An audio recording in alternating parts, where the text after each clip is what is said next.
Just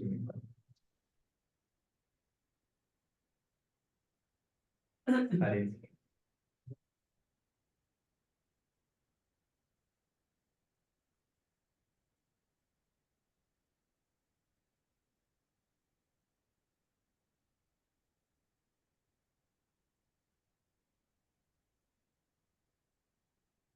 अरे okay, तो आगे आ जाइए आप।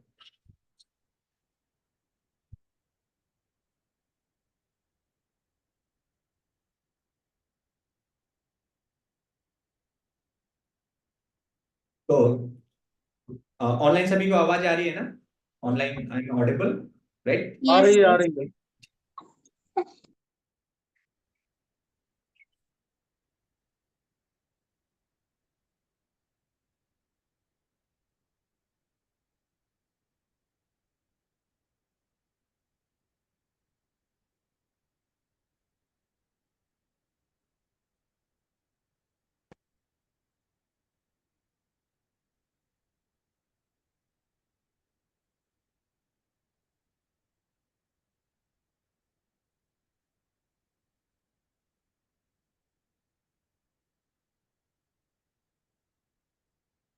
ओके, तो हम लोग पिछली कक्षा तक चर्चा कर रहे थे कि तीन प्रकार के प्रमाण होते हैं, ज्ञान प्राप्त करने के तीन प्रकार के तरीके होते हैं, राइट?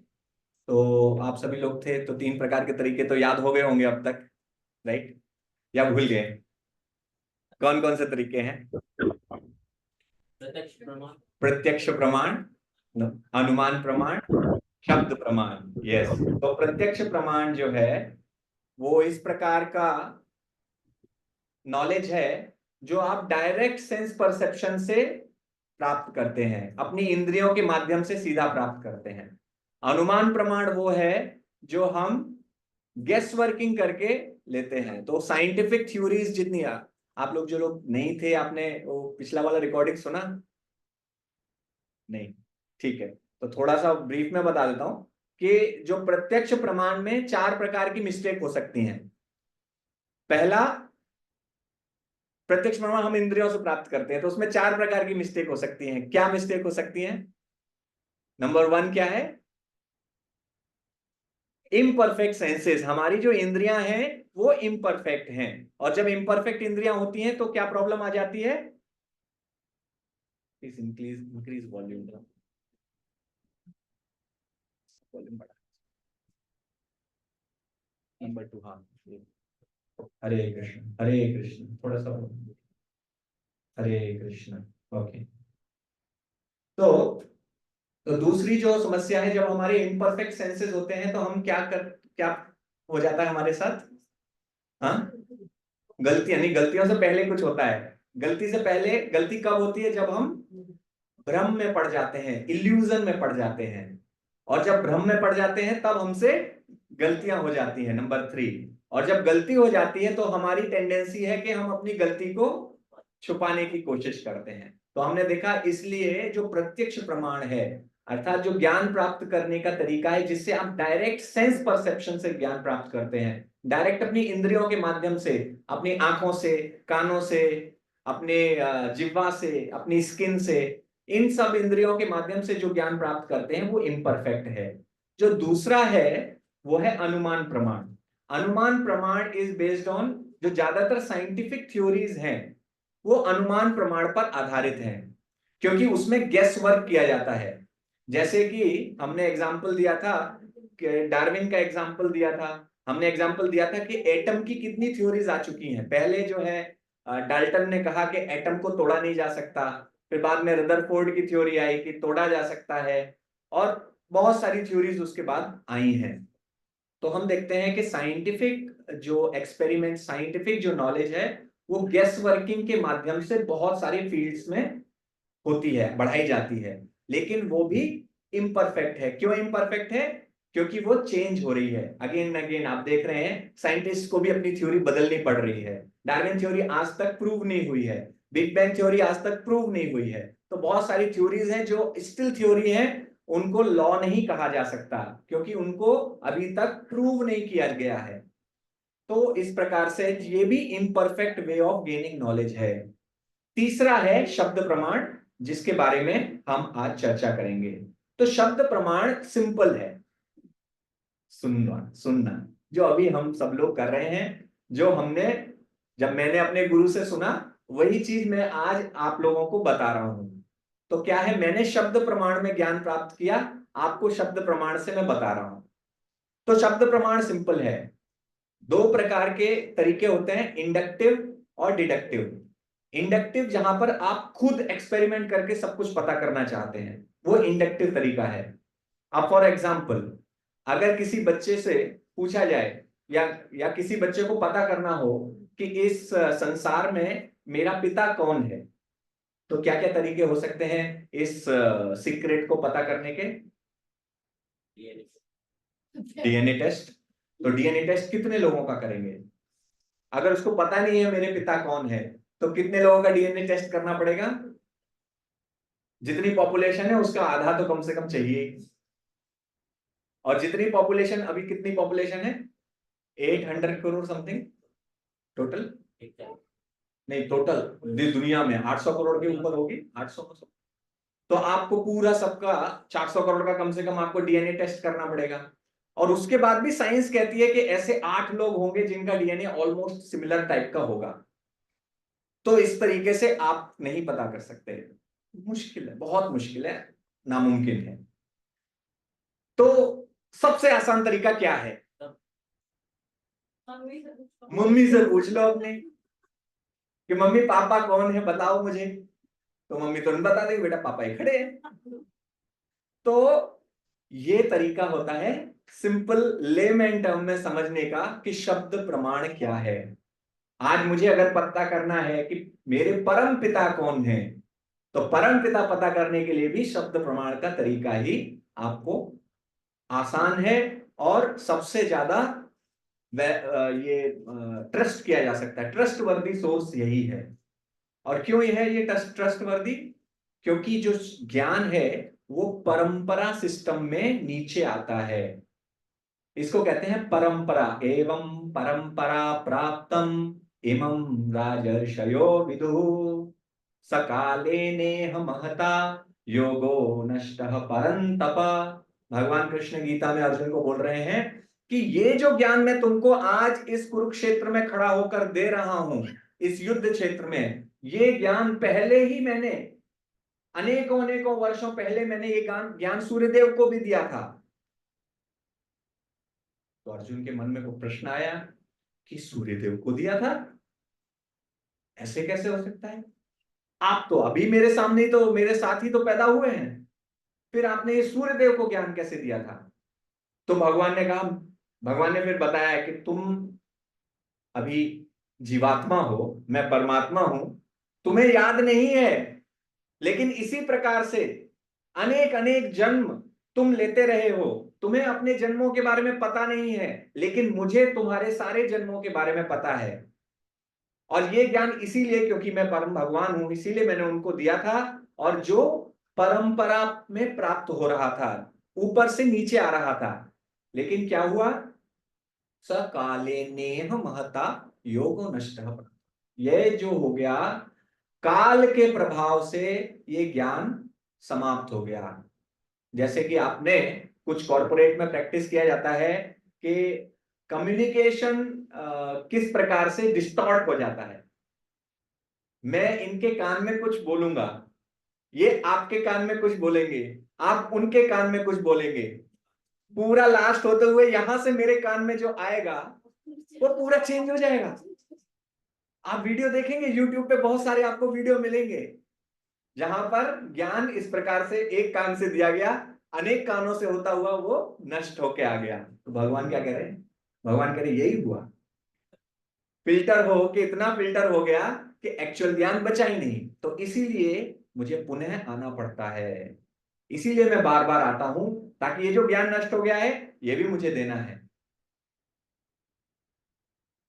क्या है वो श्लोक जो भगवत गीता में भगवान कहते हैं? यदा यदा हि धर्मस्य ग्लानिर्भवति भारत अभ्युत्थानम अधर्मस्य तदात्मानं सृजाम्यहम् परित्राणाय साधूनां विनाशाय च दुष्कृताम धर्म संस्थापनार्थाय संभवामि युगे युगे। महाभारत की कृपा से भारत के ज्यादातर लोगों को ये याद है, ये वाले श्लोक कम से कम। भगवत कुछ नहीं याद है तो कम से कम ये श्लोक तो याद ही है, परित्राणाय साधूनाम। तो साधुओं का परित्राण मतलब जो भगवान के भक्त हैं उनको एलिवेट करने के लिए, उनको उठाने के लिए उन्होंने क्या दिया है, ये भगवान बार बार आते हैं और ये ज्ञान को दोबारा देते हैं। ये ज्ञान इसीलिए भगवान दोबारा रीस्टार्ट, रीसेट बटन दबाना पड़ता है भगवान को, तो जब जब ये ज्ञान नष्ट हो जाता है। तो शब्द प्रमाण की जो प्रामाणिकता है वो किस आधार पर है कि वो परंपरा में प्राप्त हो रहा है, लेकिन फिर भी वो डिके भी होता है, तो फिर उसको भगवान उसको रीसेट कर देते हैं। तो ये जो ज्ञान है शब्द प्रमाण जिसको हम कह रहे हैं, शब्द प्रमाण के बारे में आज हम विस्तार से चर्चा करेंगे। तो मैं आपके सामने हमारा just a second.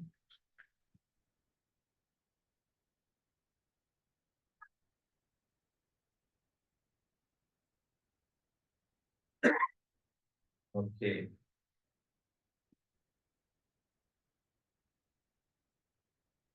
Online is it visible? Online PPT दिखाई दे रहा है क्या सभी को?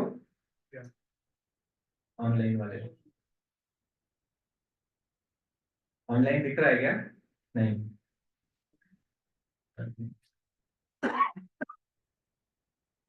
हाँ, एक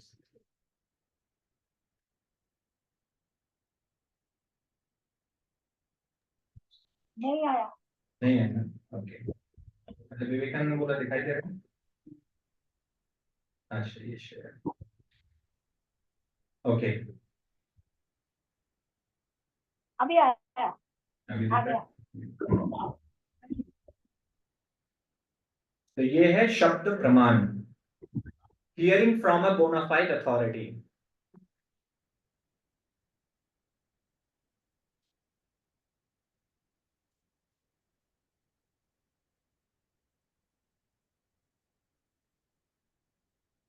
एक्चुअली साउंड भी शेयर करनी पड़ेगी, नहीं तो आप लोगों को वीडियो के साउंड नहीं दिखाई दे, सुनाई देगी।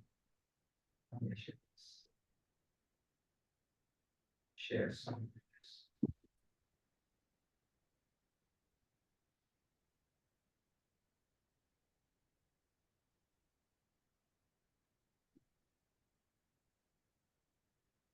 Okay, I hope online also it is visible. सभी लोग बोल रहे हैं दिख रहा है, दिख रहा है, ठीक। तो शब्द प्रमाण में हम आगे चलते हैं। शब्द प्रमाण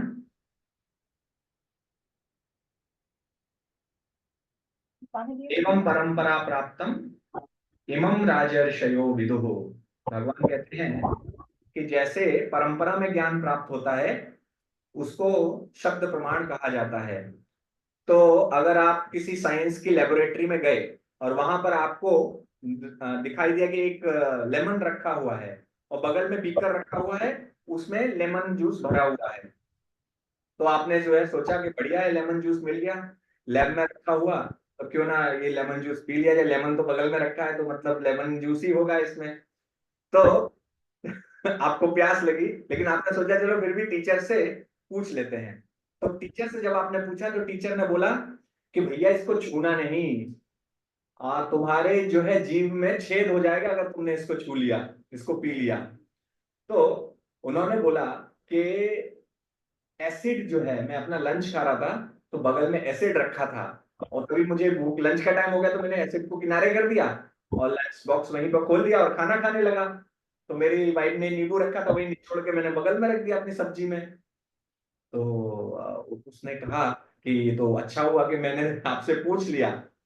तो इसको कहते हैं deductive way of gaining knowledge, जब आप पूछ के किसी से कि किस प्रकार से काम करना है। अगर मैं आपको कोई पेन दिखाऊं और पेन जो दूर से अगर आपको दिखाऊं जो सफेद कलर का हो, जिसमें जो पुराने रेनॉल्ड्स के पेन होते थे उसका पीछे से अगर आप देखेंगे तो दूर से आपको चौक जैसा लगेगा वो, तो दिखने में वो चौक लग सकता है, लेकिन जब वही पेन आपको पास में जाके दिखाया जाएगा तो आपको समझ में आएगा कि ये चौक नहीं है, ये पेन है। जब हम ये ज्ञान किसी से सुनते हैं तब हमको इस ज्ञान का एहसास होता है। How a child will know who is his father, तो हमने अभी डिस्कस किया था। तो मेडिकल प्रोसीजर से जाएंगे तो वो होगी inductive way of gaining knowledge. और वहीं is there any other method, तो आप सिंपली अपनी मदर से पूछ सकते हैं कि आपके पिता कौन है। इसको कहते हैं deductive way of gaining knowledge. तो अगर हमें अपने परम पिता के बारे में ज्ञान प्राप्त करना है तो हमें किस मां से पूछना पड़ेगा? वो मां है वेदास। वेदों से वो ज्ञान हमें प्राप्त हो रहा है। इसीलिए हमारे शास्त्रों के अनुसार वेदों को या वेदों के ज्ञान को मां के समान माना गया है।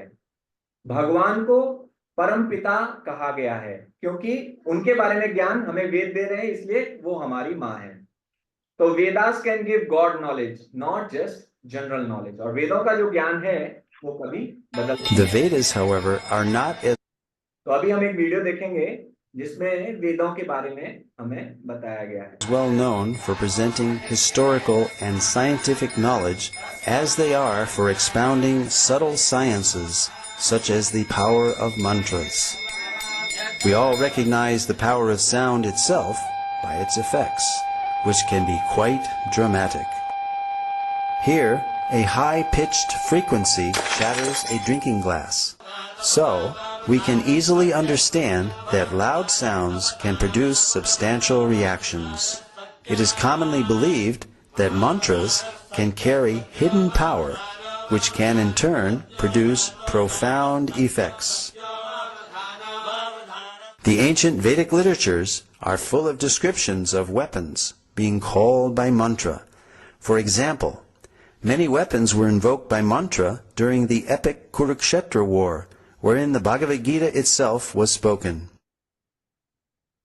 The ancient deployment of Brahmastra weapons, equivalent to modern-day nuclear weapons, are described throughout the Vedic literatures. Additionally, mantras carry hidden spiritual power which can produce significant benefits when chanted properly.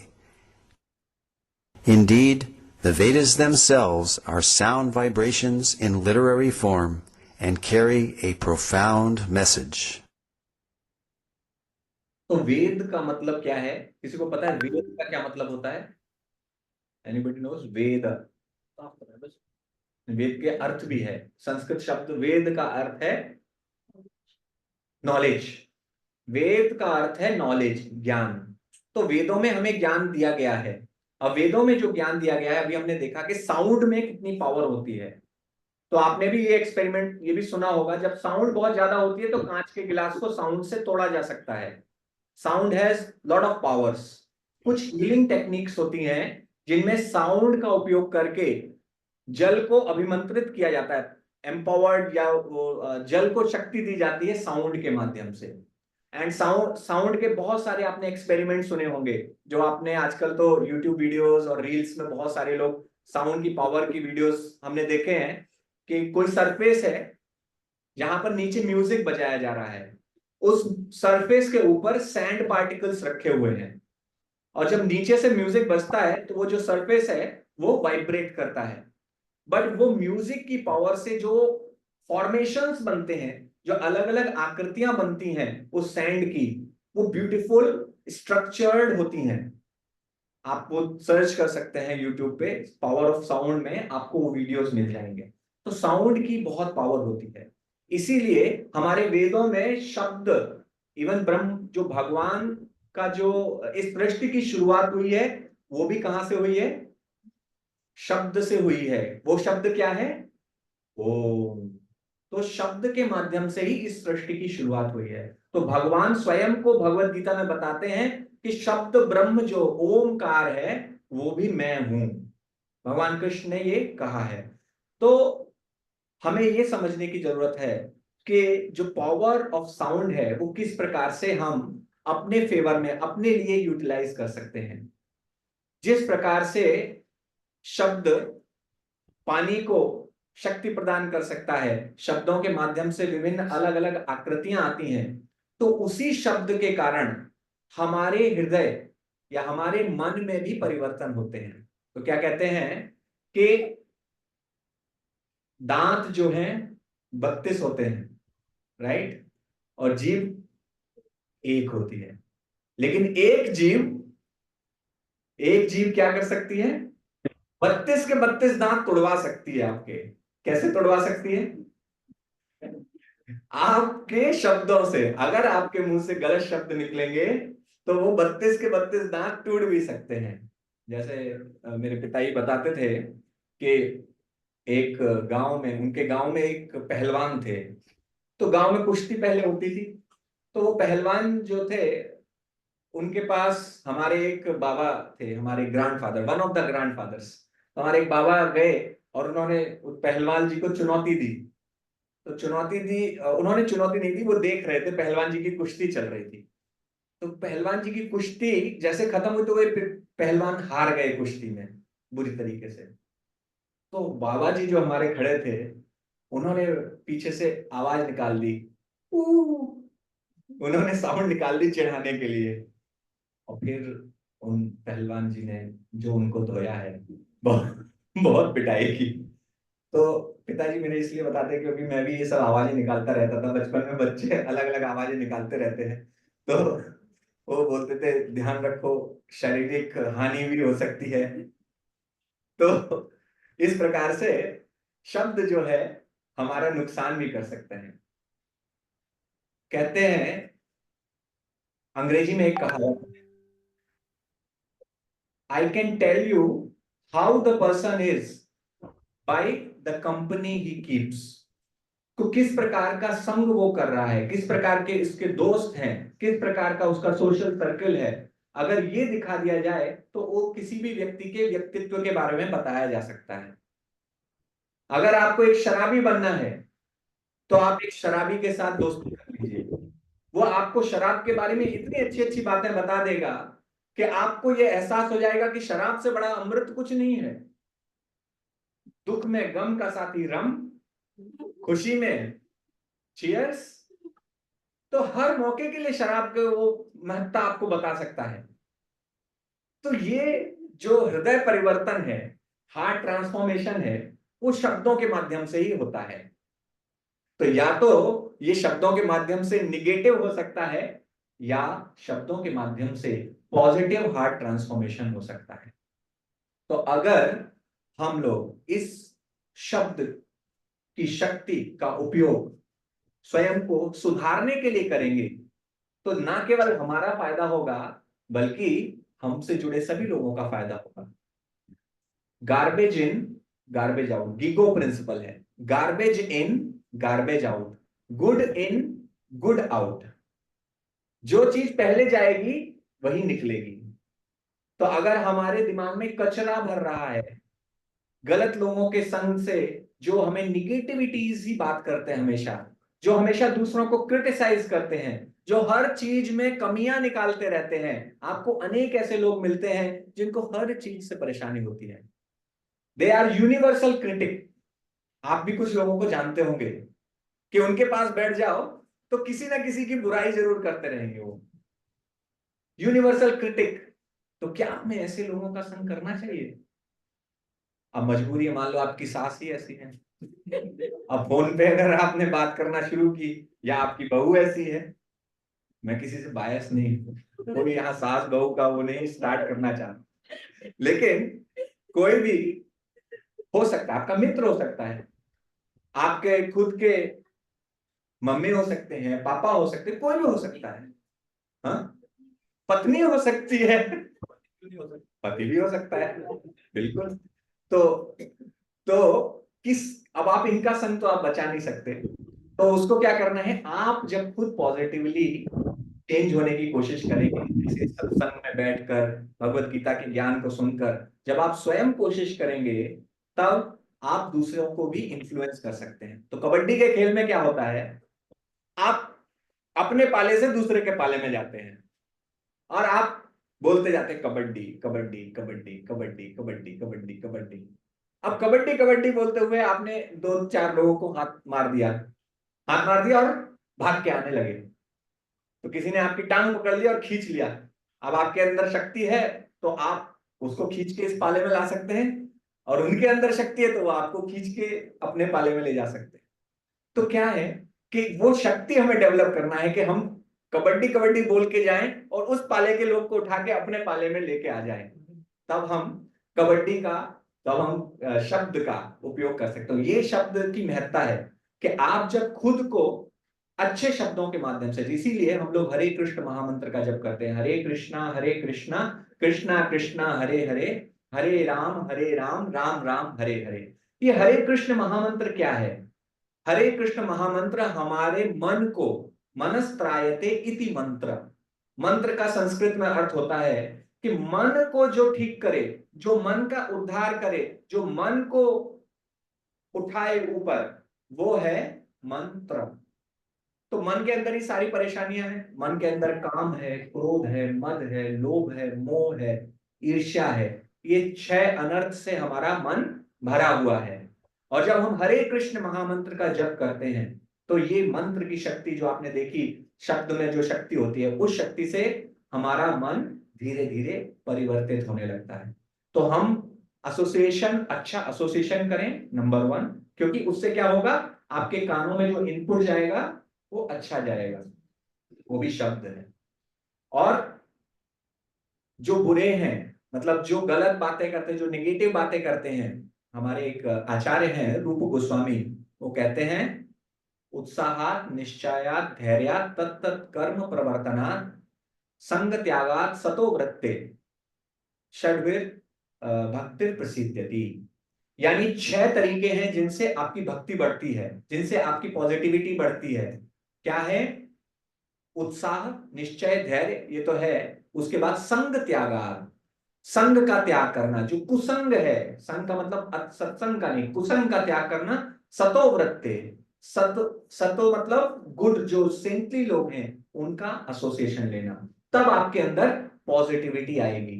And ये एक है। दूसरा आपकी personal साधना। Personal साधना क्या है? हरे कृष्ण महामंत्र का जप। जब आप हरे कृष्ण महामंत्र का जप करेंगे तो आपको अपने भीतर से पॉजिटिविटी आती हुई लगेगी। आप में से कितने लोगों को फील हुआ है कि आपने जब से हरे कृष्ण जपना शुरू किया तो कुछ ना कुछ आपके अंदर पॉजिटिविटी आई है? सभी को लग रहा है। Thank you. प्रभु जी को नहीं लग रहा है, ठीक है। प्रभु जी करते नहीं है इसलिए नहीं लग रहा। ऑनलाइन भी आई होप सब लोगों को लग रहा होगा। आप लोग भी हरे कृष्ण महामंत्र का जप कर लीजिए, तो ठीक है।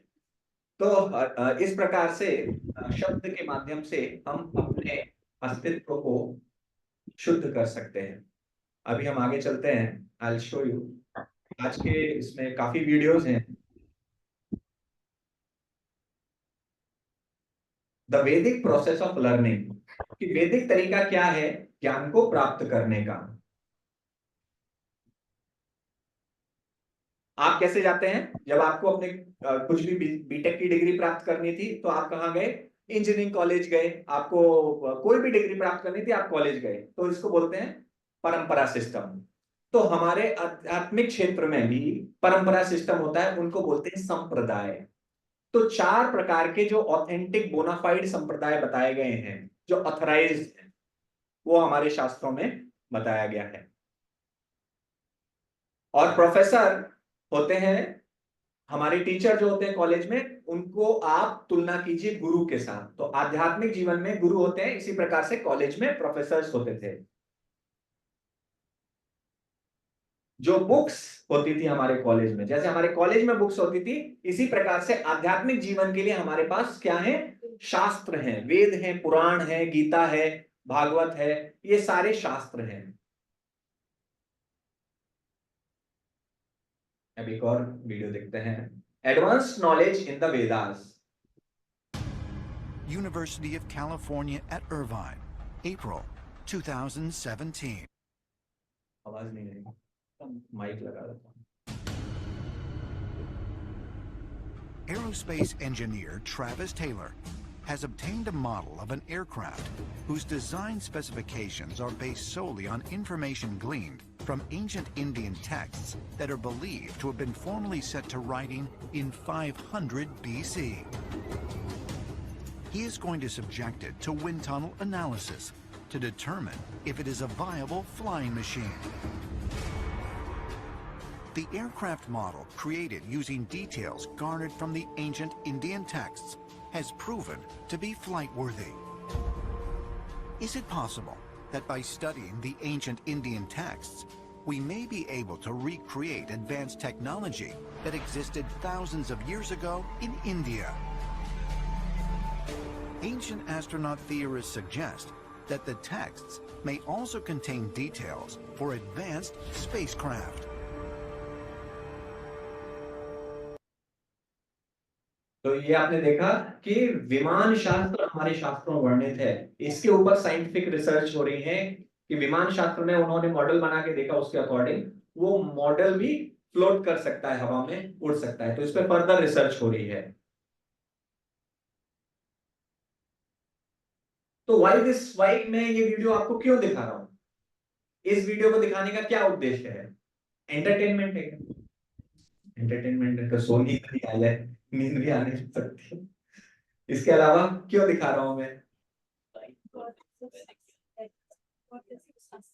शास्त्र, क्योंकि शास्त्र में जो ज्ञान दिया गया है वो ज्ञान आज भी उसको प्रूव किया जा रहा है, उसको असत्य सिद्ध नहीं कर पा रहे। मतलब धीरे धीरे बहुत सारी चीजें हैं जो अभी भी साइंस प्रूव नहीं कर पाया है, बट उस पर फर्दर रिसर्च चल रही है। तो इस प्रकार से जो विमान शास्त्र है, आयुर्वेद है, और इवन एस्ट्रोनॉमी, एस्ट्रोलॉजी, ये सभी हमारे वैदिक शास्त्रों में विस्तार से वर्णन किए गए हैं। और इनको आज धीरे धीरे काफी चीजें हैं जो साइंस भी, जैसे योगा है, अब योगा पूरे विश्व में माना जाने लगा है। अभी मैं न्यूज पढ़ रहा था कि योगा को ओलंपिक्स में शामिल करने का भी एक प्रयास चल रहा है। तो इस प्रकार से हमारी जो वैदिक नॉलेज है वो अक्षुण्ण है, वो डिटेरियोरेट नहीं होती। तो वैदिक प्रेडिक्शंस, जो वेदों में प्रेडिक्शंस दिए हैं, उनके बारे में कुछ एग्जांपल मैं देता हूं आपको कि गौतम बुद्ध के बारे में श्रीमद् भागवतम में 1.3.24 में बताया गया है। श्रीमद् भागवतम का फर्स्ट कैंटो 3rd चैप्टर और 24th वर्स में गौतम बुद्ध का प्रेडिक्शन दिया गया था। भागवतम कब लिखी गई थी? भागवतम लिखी गई थी कलयुग के स्टार्ट होने से पहले, दैट मींस 5000 साल पहले। और गौतम बुद्ध का जो अवतार हुआ है जी 5000 साल से पहले लिखी गई थी, उससे पहले है। भागवतम तो हमेशा से है, लेकिन वेद व्यास जी ने 5 कलयुग प्रारंभ होने से पहले उसको लिखवा लिया था। किससे लिखवाया था? उन्होंने गणेश जी से लिखवाया था। गणेश जी राइटर, महाभारत भी लिखी थी गणेश जी ने। तो श्रीमद् भागवतम 1.3.24, चाणक्य के बारे में भी श्रीमद् भागवतम में प्रेडिक्शन है। 12th canto 1st chapter 11th verse. Chaitanya Mahaprabhu के बारे में महाभारत में प्रेडिक्शन है 127.92.75। और अशोक, राजा अशोक के बारे में भी श्रीमद् भागवतम में प्रेडिक्शन है 12.1.12। ये श्लोक है। तो वेद के बारे में एक और छोटा सा video.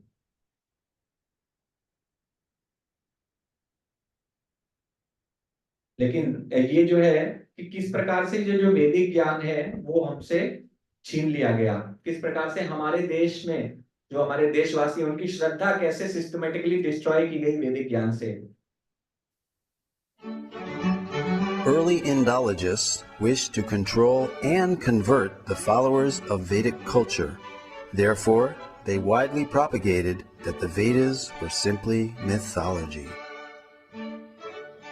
Max Mueller, perhaps the most well-known early Sanskritist and Indologist, although later in life he glorified the Vedas, initially wrote that the Vedas were worse than savage, and India must be conquered again by education. Its religion is doomed. Thomas Macaulay, who introduced English education into India, wanted to make the residents into a race that was Indian in blood and color, but English in taste, in opinion, in morals, and in intellect. However, the German philosopher Arthur Schopenhauer stated that the Sanskrit understanding of these Indologists was like that of young schoolboys. These early Indologists devised the Aryan invasion theory, denying India's Vedic past. They taught that the English educational system is superior. They intentionally misinterpreted Sanskrit texts to make the Vedas look primitive. And they systematically tried to make Indians ashamed of their own culture. Thus, the actions of these Indologists seems to indicate that they were motivated by a racial bias.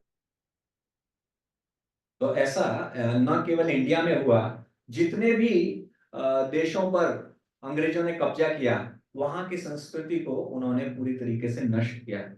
आप अगर Australia की history के बारे में पढ़ेंगे, तो Australia की जो नेटिव पॉपुलेशन थी वहां पर, वो नेटिव पॉपुलेशन पूरी तरह से ऑलमोस्ट समाप्त हो चुकी है।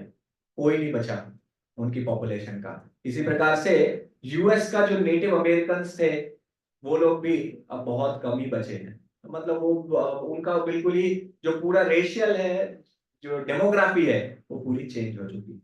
तो इस प्रकार से आप देखेंगे कि हमारे वैदिक सिस्टम को, वैदिक ज्ञान को, और जो वैदिक एजुकेशन का सिस्टम था, गुरुकुल के माध्यम से जो शिक्षा दी जाती थी, उसको 200-300 सालों में, और उससे पहले मुगलों का शासन था, उस समय भी कई तरीके से डिस्ट्रॉय किया गया है। जिस वजह से आज हमारे देश के जो युवा हैं, जो यंग लोग हैं, वही हमारे अपने वैदिक जो ज्ञान है उस पर ट्रस्ट नहीं करते, उस पर फेथ नहीं करते, उसको फॉलो भी नहीं करना चाहते। लोगों को ये कहने में शर्म आती है कि मैं जो है हिंदू धर्म से हूं या सनातन धर्म से हूं। आज अभी थोड़ा सा बेटर हुआ है सिचुएशन, लेकिन ट्रस्ट जो है लोगों के अंदर वो चला गया है। सो मैकाले का ये एक लेटर भी आप लोगों ने पढ़ा होगा, सभी लोगों ने, कि मैकाले ने कहा था कि मैं चाहता हूं कि ये यहाँ पर एजुकेशन सिस्टम ऐसा हो कि वो दिखने में तो इंडियन हो, लेकिन अंदर से वो अंग्रेज ही हो। एंड उसमें वो काफी हद तक सफल भी हुए। ये एक वीडियो है, तुलसी गैबार्ड का आपने नाम सुना होगा। She is a US congresswoman. तो she has spoken something about Bhagavad Gita and Krishna. Aloha and namaste. 2020 is certainly a year that will not soon be forgotten. For most, if not all of us, it has brought about many unexpected changes. The uncertainty that this year has brought has made me personally reflect upon the time that I spent deployed in the Middle East. That too was a time in my life when there was danger at every step. Each day brought new uncertainties, and likewise, many lives were lost. My shelter then and now has been the Bhagavad Gita, which means Song of God. The Bhagavad Gita spoken by Sri Krishna is full of transcendental wisdom that is as relevant today as it was 5,000 years ago when it was spoken. When we are blown here and there by the strong winds of change, when giant waves are crashing upon us, when we're feeling unsteady, lost, adrift, the Bhagavad Gita offers us guidance and hope. Looking at our problems through the prism of eternality, rather than merely identifying with our temporary material circumstances, gives us an anchor that offers great peace, purpose, and stability through even the most trying of times. May we always be blessed with remembrance of Sri Krishna, his unconditional love, and his transcendental appearance in this world. Jaya Shri Krishna. Jai Shri Krishna. So now people are actually accepting Vedas and Vedic principles, Bhagavad Gita, and बहुत सारे हमारे देशवासी है वो भी अब trust करने लगे हैं। अब मूवीज भी बनने लगी हैं जो हमारे शास्त्रों से उठा के ठीक ठाक बनाते हैं। पहले तो जितना भी होता था मैं कंडेम करने के लिए बनाई जाती थी, अब कुछ ऐसे डायरेक्टर्स भी हैं जो मूवीज भी बना रहे हैं। तो समहाउ कुछ अवेयरनेस अलग अलग तरीके से लोग अपना अपना करने की कोशिश कर रहे हैं। बट हम क्या कोशिश कर रहे हैं? हम अध्यात्म की कोशिश कर रहे हैं, आध्यात्मिक उन्नति का प्रयास कर रहे हैं कि किस प्रकार से हम अपनी चेतना को सुधार सकते हैं, किस प्रकार से हम अपनी कॉन्शियसनेस को एक्चुअली प्यूरिफाई कर सकते हैं, एलिवेट कर सकते हैं।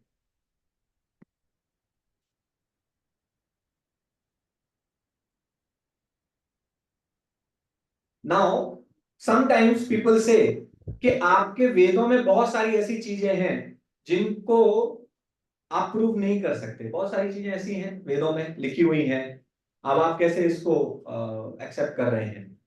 तो हमारा इसमें काउंटर आर्ग्यूमेंट ये है कि axioms are there even in science also, जिनको एक्सियम्स कहा जाता है। क्या होता है एक्सियम्स?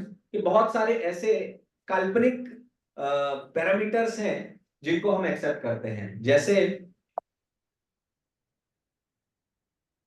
ये कितने लोगों को याद है मैथमेटिक्स जिन्होंने पढ़ी है?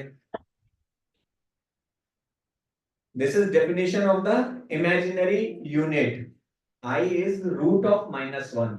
इसका हम लोग बहुत उपयोग करते थे, मैथमेटिक्स में करते थे, साइंस में करते थे, फिजिक्स में भी काफी करते थे, राइट? हाइजेनबर्ग अनसर्टेनिटी प्रिंसिपल पता है किसी को? साइंटिफिक है, जिन लोगों ने साइंस पढ़ी है, कि वो अनसर्टेनिटी प्रिंसिपल ये कहता है कि किसी भी एक पार्टिकल का एक जगह पोजीशन और उसका जो स्पीड है वो एक साथ उसको आंका नहीं जा सकता। The law of thermodynamics. इस प्रकार से there are many axioms in science also. हमारे इसी प्रकार से वेदों में भी कुछ एक्सियम्स हैं। नाउ जो 4 संप्रदाय हैं जिनमें से वैदिक जो ज्ञान को दिया जाता है, वो 4 संप्रदाय कौन कौन से हैं वो मैं आपको बताता हूं। नंबर 1 है श्री संप्रदाय। तो श्री संप्रदाय अभी भी भारत के साउथ इंडिया में अगर आप जाएंगे तो श्री संप्रदाय के आपको भगवान के भक्त मिलेंगे, जो ज्ञान है वो इस परंपरा के माध्यम से वैदिक ज्ञान को वो प्रचार प्रसार कर रहे हैं। तो आपने देखा होगा लाल तिलक लगाते हैं एंड व्हाइट और उसके बीच में लाल, तो वो श्री संप्रदाय है। श्री संप्रदाय में ज्ञान कहां से आ रहा है? भगवान से लक्ष्मी जी को ज्ञान दिया गया है। लक्ष्मी मतलब श्री, तो लक्ष्मी जी के थ्रू वो नीचे ज्ञान आ रहा है। दूसरा है ब्रह्म संप्रदाय। ब्रह्म संप्रदाय में किसके पास ज्ञान दिया भगवान ने? ब्रह्मा जी को ज्ञान दिया। तेन ब्रह्म हृदयादि कवये मुह्यन्ति यत् सूर्यः। ये भागवतम का श्लोक है कि भगवान ने ब्रह्मा जी के कान में ज्ञान दिया। तो ये ब्रह्म संप्रदाय है। तीसरा संप्रदाय है रुद्र संप्रदाय।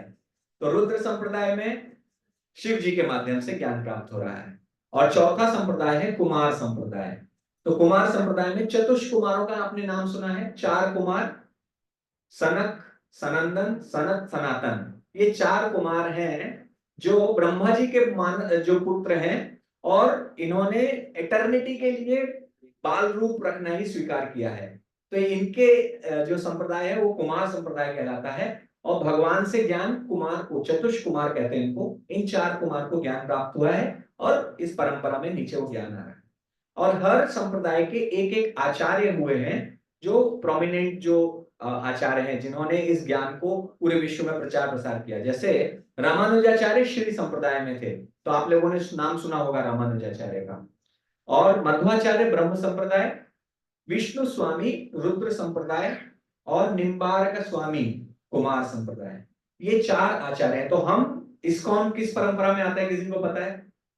International society for Krishna consciousness किस संप्रदाय में आता है? ब्रह्म संप्रदाय में आता है। तो ब्रह्म संप्रदाय में हम लोग जुड़े हुए हैं, क्योंकि यहाँ जो ज्ञान है मध्वाचार्य के थ्रू आ रहा है, ब्रह्मा जी से प्राप्त हुआ है।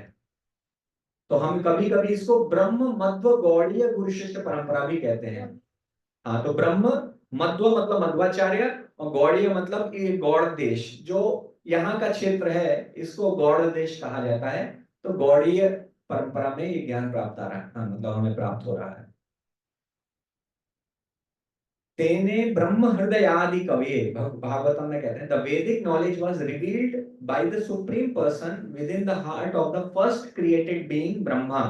तो वैदिक ज्ञान सबसे पहले जो इस संसार की पहली जीवात्मा थी उनको दिया गया था। वो है जीवात्मा, कौन है? ब्रह्मा जी। ब्रह्म संप्रदाय में ज्ञान आया।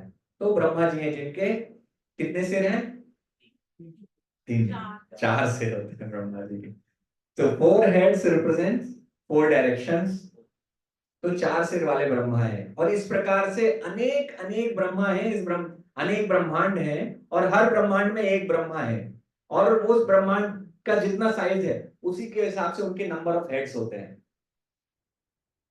कोई 4 सिर वाले हैं, मतलब ये हमारे 4 सिर वाले हैं, कोई 5 सिर वाले हैं, कोई 100 सिर वाले हैं, कोई 1000 सिर वाले हैं, कोई लाख सिर वाले भी हैं ब्रह्मा जी।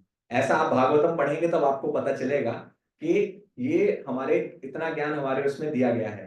तो मल्टीवर्स वाली थ्योरी पे मूवीज भी बनी है, आपने देखा होगा multiverse.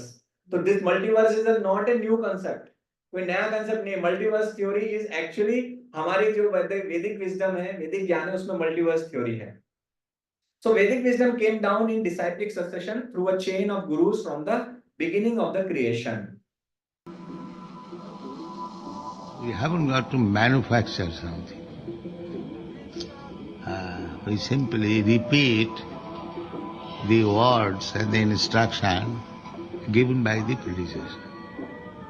Krishna instructed Brahma, Brahma instructed Narad, Narad instructed Vyasdev, Vyasdev instructed Madhyacharya, and in this way, then Madhavendra Puri, Ishwar Puri, Sri Chaitanya Mahaprabhu, then the 6 Goswamis, then the Srinivasa Acharya, Kaviraj Goswami, Narottam Das Thakur, Vishwanath Chakravarti, Jagannath Das Babaji, Bhakti Vinod Thakur, Gaur Kishore Das Babaji, Bhakti Siddhanta Saraswati, and then we are doing the same thing. There is no difference. That is the specific procedure of the Krishna consciousness movement. तो श्रील प्रभुपाद जी, ये आवाज जो थी श्रील प्रभुपाद जो ISKCON के founder आचार्य हैं उनकी आवाज थी। तो श्रील प्रभुपाद जी यहाँ बता रहे हैं कि किस प्रकार से ब्रह्म मतलब गौड़ी गुरु शिष्य परंपरा में जो चेन ऑफ डिसाइप्लिक सक्सेशन है वो क्या है। तो उन्होंने बताया नारद मुनि और व्यासदेव और इस प्रकार से मध्वाचार्य और चैतन्य महाप्रभु, षड गोस्वामी, ये सभी लोगों के थ्रू ज्ञान आ रहा है, हमारे विभिन्न आचार्यों के थ्रू। तो आप ये मेरे पीछे भी देख सकते हैं, यहाँ पर श्रील प्रभुपाद हैं। श्रील प्रभुपाद के पहले ये जो है श्रील प्रभुपाद के गुरु हैं भक्ति सिद्धांत सरस्वती ठाकुर, उनके आगे उनके गुरु हैं गौर किशोरदास बाबा जी, और गौर किशोरदास बाबा जी के पहले भक्ति विनोद ठाकुर, भक्ति विनोद ठाकुर के पहले जगन्नाथ दास बाबा जी, और जगन्नाथ दास बाबा जी के पहले षड गोस्वामी। तो ये जो गुरु शिष्य परंपरा है, इस परंपरा से हम लोगों को ज्ञान प्राप्त हो रहा है। So this is a Shabda Praman. 5,000 years ago, Vyasadeva, a literary incarnation of God, recorded all the Vedas in writing for the benefit of Kali Yuga. तो ये सारे वेद को व्यासदेव ने 5000 साल पहले कलयुग के प्रारंभ होते समय लिखा था।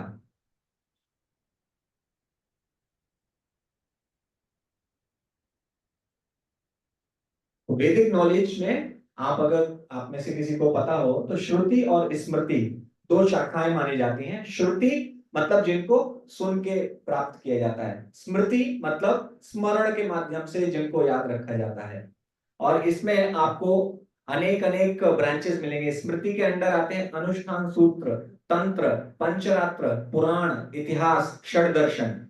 और अनुष्ठान सूत्र में स्त्री श्रौत सूत्र, ग्रह सूत्र, धर्म सूत्र, धर्मशास्त्र, इसमें मनु संहिता इत्यादि आते हैं धर्म सूत्र में। और तंत्र में 3 प्रकार के तंत्र आते हैं जो भगवान शिव ने पार्वती जी को दिए हैं, तामसिक, राजसिक और सात्विक। पंचरात्र में वैष्णव पद्धतियां आती हैं। पुराण आप देखेंगे 18 पर प्रमुख पुराण है और 18 लघु पुराण है। इतिहास और षड दर्शन, षड दर्शन में 6 प्रकार के दर्शन हैं, वेदांत, मीमांसा, न्याय, वैशेषिक, योग और सांख्य। और श्रुति में अगर आप जाएंगे तो इसमें वेद, उपवेद, वेदांग, ये फर्स्ट उनका है। और वेद आपको पता है, फर्दर वेद में संहिता, ब्राह्मण, आरण्यक, उपनिषद। और वेदांग में कल्प, शिक्षा, व्याकरण, निरुक्ति, छंदस और ज्योतिष, ये सब श्रुति के पार्ट हैं। तो दिस इज हमारी वैदिक नॉलेज है, वो इतनी वास्ट है, इनको अगर आप पढ़ने जाएंगे तो आपको अनेक जन्म लग सकते हैं, आप कभी खत्म नहीं कर पाएंगे इसको।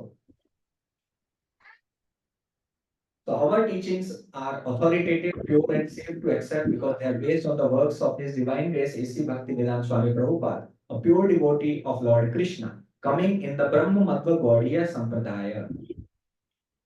तो हमने शुरू में आपको दिखाया था 6 blind men and 1 wise man story, right? तो 6 अंधे आदमी हाथी के शेप का पता लगाने की कोशिश कर रहे थे, लेकिन कब उनको पता लग सकता है?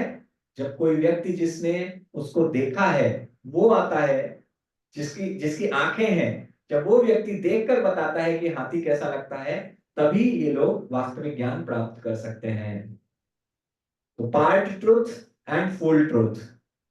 तो हम बाकी जितने भी तरीकों से ज्ञान प्राप्त करेंगे वो हमेशा पार्शियल रहेगा, और जो हम अथॉरिटेटिव परंपरा से ज्ञान प्राप्त करेंगे वो पूर्ण सत्य होगा। तो ये समरी है 3 ways of gaining knowledge: प्रत्यक्ष, अनुमान एंड शब्द प्रमाण। प्रत्यक्ष मतलब डायरेक्ट सेंस परसेप्शन, अनुमान मतलब थ्योरीज बेस्ड ऑन ऑब्जर्वेशन, शब्द प्रमाण मतलब हियरिंग फ्रॉम बोनाफाइड अथॉरिटी। अब प्रत्यक्ष प्रमाण में क्या क्या प्रॉब्लम्स है? 4 डिफेक्ट्स हैं: imperfect senses, tendency to get illusion, commit mistake, cheating propensity. ये अनुमान प्रमाण में mistakes in science, disasters, half knowledge is dangerous. शब्द प्रमाण में इंडक्टिव वर्सेस डिडक्टिव नॉलेज के बारे में हमने बताया। इंडक्टिव क्या होती है? खुद एक्सपेरिमेंट करके खुद ज्ञान प्राप्त करने की कोशिश करना। और डिडक्टिव क्या है? अथॉरिटी से सुनकर, गुरु से सुनकर, अपने शिक्षक से सुनकर। फिर हमने वैदिक ट्रुथ्स और उसमें जो प्रेडिक्शंस दिए हैं उनके बारे में बताया, 4 संप्रदाय के बारे में बताया, और वेदों की ब्रांचेस के बारे में बताया। तो this is stop sharing. Yes, तो I think this year we conclude this. शब्द प्रमाण ज्ञान प्राप्त करने के जो तरीके हैं वो हमारे यहाँ समाप्त होते हैं। आप लोग उसको याद रखिएगा। अगली क्लास में हम थोड़ा रिवीजन भी करेंगे, तो कोई आंसर दे पाए ऐसा नहीं। हरे कृष्णा। वैसे सभी आंसर दे रहे हैं, सबको याद है। ठीक है, तो अभी हम शब्द प्रमाण का, अच्छा किसी का कुछ क्वेश्चन है तो क्वेश्चन पूछ सकते हैं before we end the session. Online अगर किसी का क्वेश्चन है तो आप क्वेश्चन पूछ सकते हैं, एंड ऑफलाइन किसी का कुछ क्वेश्चन है तो पूछ सकते हैं। पूछ सकती हूँ? यस मैम, बोलिए। तो ये वेद में क्या वो सतीदाह जो पुराना सिस्टम था, इसके बारे में कि सचमुच कुछ था? तो प्रश्न है कि सती प्रथा के बारे में है, राइट? आप सती के बारे में पूछ रहे हैं ना प्याली मैम? ओके। हाँ। तो सती प्रथा जो है क्या वेदों में ये दी गई थी? तो इसके बारे में हमारे जो आचार्यों ने बताया है कि सती जो जिस प्रकार से प्रैक्टिस किया जाने लगा, वो सती प्रथा इस प्रकार से नहीं थी। वेदों में इस प्रकार से कोई सती प्रथा नहीं थी कि जबरदस्ती स्त्री को उठा के चिता में रख दिया गया, ये मर्डर है। तो इसको कभी भी हमारे वेदों में इसके बारे में ऐसा वर्णन नहीं था। वेदों में वर्णन था जो सती हो जाते थे वो स्वयं प्रेरणा से कभी कभी सती हो जाते थे। जैसे कुंती के बारे में आपने सुना होगा। तो कुंती और माद्री 2 पत्नियां थी पांडु की, और इसका रीजन क्या है कि एक्चुअली जब कोई पति पत्नी के बीच का जो संबंध है वो प्रेम पर आधारित है, और जब कभी इतना अधिक प्रेम करते हैं पत्नी कि उन्हें लगता है कि हम जीवित नहीं रह सकते अपने पति के बिना, तो वो कभी कभी स्वयं कर लेती थी, स्वयं आत्मदाह कर लेते थे। लेकिन वो भी ऐसा नहीं है कि अपने ऊपर मिट्टी का तेल डाल के आत्महत्या करते थे, ऐसा नहीं है। वो अपने योग की अग्नि से अग्नि प्रकट करते थे, तेज से, अपने खुद योगिक प्रोसेस के माध्यम से अग्नि प्रकट करते थे। और अगर उनकी कुछ रिस्पॉन्सिबिलिटी बाकी होती थी तो उसको सती होने की आजादी नहीं थी। कोई स्त्री सती नहीं हो सकती थी अगर उनके बच्चे छोटे थे या बच्चे उनके मना करते हैं तो नहीं कर सकते थे। अभी जैसे कुंती और माद्री के केस में क्या हुआ, माद्री ने कहा कि मैं सती होना चाहती हूँ, मैं नहीं जीवित रह सकती अपने पति के बिना। लेकिन कुंती ने कहा, तो माद्री ने ऐसा कहा तो कुंती ने उसको स्वीकार किया। माद्री ने ये कहा कि मेरे बच्चों की भी देखभाल आप कीजिएगा। तो वहां पर बच्चों की देखभाल करने के लिए एक व्यक्ति रहा। तो जो ये प्रथा जो बाद में चालू हो गई, क्योंकि बाद में जैसे जैसे कलयुग प्रारंभ हुआ कलयुग के प्रारंभ के साथ हमारे जितने भी धार्मिक रूल्स थे या धार्मिक इंस्ट्रक्शंस थे, वो इंस्ट्रक्शन धीरे धीरे डिस्टॉर्ट होते गए, खराब होते गए, क्योंकि जो इन इंस्ट्रक्शंस को समाज को देने वाले जो विभाग था वो कौन था? ब्राह्मण। ब्राह्मण थे, क्योंकि ब्राह्मण ही बताते थे कि शास्त्र की उक्ति क्या है। तो ब्राह्मण बताते थे कि धर्म क्या है, अधर्म क्या है। लेकिन जब वो ब्राह्मण ही करप्ट होने लगे, जब वो भ्रष्ट होने लगे, तो उसके बाद से सारा सिस्टम खराब होता गया। तो इसीलिए ब्राह्मण नॉट एज अ, जो भगवान गीता में कहते हैं ब्राह्मण कौन है? भगवान कहते हैं चतुर्वर्ण्यम मया सृष्टम गुण कर्म विभागशः, कि 4 वर्णों की मैंने रचना की है, गुण और कर्म के आधार पर की है, जन्म के आधार पर नहीं की है। लेकिन जैसे जैसे युग आगे बढ़ा, कलयुग आगे बढ़ा, लोगों ने जन्म के आधार पर ब्राह्मण, क्षत्रिय, वैश्य, शूद्र डिसाइड करना शुरू कर दिया। This was the main problem. How even अभी तमिलनाडु कोर्ट ने, हाई कोर्ट ने भी बोला है कि अभी जो कास्ट सिस्टम प्रैक्टिस किया जा रहा है, it is not the same as Vedic system जो मेंशन किया गया है। क्योंकि तमिलनाडु के एक पॉलिटिशियन ने ब्राह्मण, ये कैस्टिज्म के अगेंस्ट टिप्पणी की और उसने एक कर्स बताया। उसने कहा कि सबको मार देना चाहिए, बहुत ही उसने गलत बात कही। तो कोर्ट ने क्या कहा कि आप जिसकी बात कर रहे हैं वो अभी जो सिस्टम है उसमें ऐसा हो रहा था, लेकिन जो वेदों में जो सिस्टम है, आप ऐसा नहीं कह सकते कि वेदों को जला दो, क्योंकि वेदों में ये सिस्टम नहीं मेंशन है। वेदों में जो सिस्टम मेंशन है वो धर्म के आधार पर है, और भगवान ने गुण कर्म के आधार पर 4 वर्णों की रचना की है। तो जब ब्राह्मण करप्ट होने लगे, तब ये सब जबरदस्ती थोपा जाने लगा स्त्रियों पर। तो इसी वजह से इसको बाद में हटाना पड़ा। ये सती प्रथा जिस प्रकार से वेदों में मेंशन है वैसा प्रैक्टिस नहीं होता, लेकिन जो मेंशन है वो ये है, जब वॉलेंटरली एक स्त्री out of love for her husband इतना प्रेम करती है कि वो सोचती है मैं इनके बिना जीवित नहीं रह सकती, और इसके अलावा वो परमिशन लेके कि मैं अपने पति के साथ जाना चाहती हूँ, वो परमिशन लेके करती थी, तो ये अलाउ किया गया था। ठीक है ma'am? Okay okay, thank you. किसी और का कोई प्रश्न है? No. Okay, thank you. तो अभी हम शब्द ब्रह्म के बारे में चर्चा कर रहे थे, भगवान के नाम के बारे में हम चर्चा कर रहे थे। तो नाउ वी विल स्टार्ट हरे कृष्ण महामंत्र चैंटिंग। तो आप सभी लोग जो ऑनलाइन हैं वो आप अपनी अपनी माला लेके आप चैंटिंग कर सकते हैं, और हम लोग यहाँ पर फिजिकली हम लोग माला लेके चैंटिंग करेंगे। तो I will stop the record.